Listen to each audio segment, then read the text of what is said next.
প্ৰাগ আছে নাই এইটো প্ৰাগ আৰু আমাৰ প্ৰতিদিন ক'ত এইটো প্ৰতিদিন নাই নহয় প্ৰতিদিন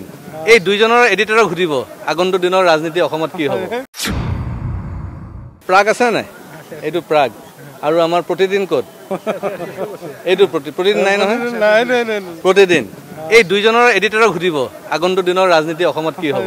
তেতিয়া গম পাই যাব যে অসম কোন পথত যাব হয়নে হ'ব এইটো নহয় মই কৈছোঁ আমাৰ নিতুমণি শইকীয়া আৰু আমাৰ এই কি নাম অজিত ভূঞা ডাঙৰীয়া তেওঁলোকে এতিয়া আমাৰ হ'ল অসমৰ কৰ্তা তেওঁলোক যিটো ক'ব সেইটোৱে হ'ব হয়নে নাই সেইকাৰণে আৰু এটা কথা কি জানা এই মুহূৰ্তত মই কিয় ক'ব বিচৰা নাই কাৰণ মই নিজে এজন সাংবাদিক আছিলোঁ আৰু সাংবাদিক কৰাৰ পিছতে গৈ ৰাজনীতিত আহিলোঁ যেতিয়া আমি সাংবাদিকতা কৰিছোঁ মোৰ যিটো নিজৰ পৰিচয় নিজৰ মনৰ পৰিচয়টো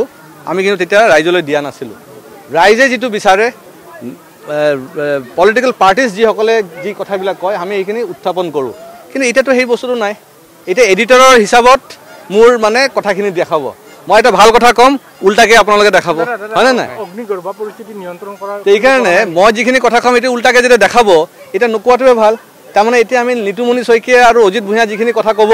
সেইখিনি শুনি থাকোঁ কেইদিনমান আৰু বাকী এটা কথা স্পষ্ট আমি বিগত 50 বছৰ বহু সংগঠন আৰু দল দেখিলোঁ এতিয়া অলপ বিজেপিৰ ওপৰত ভৰসা ৰাখিব লাগে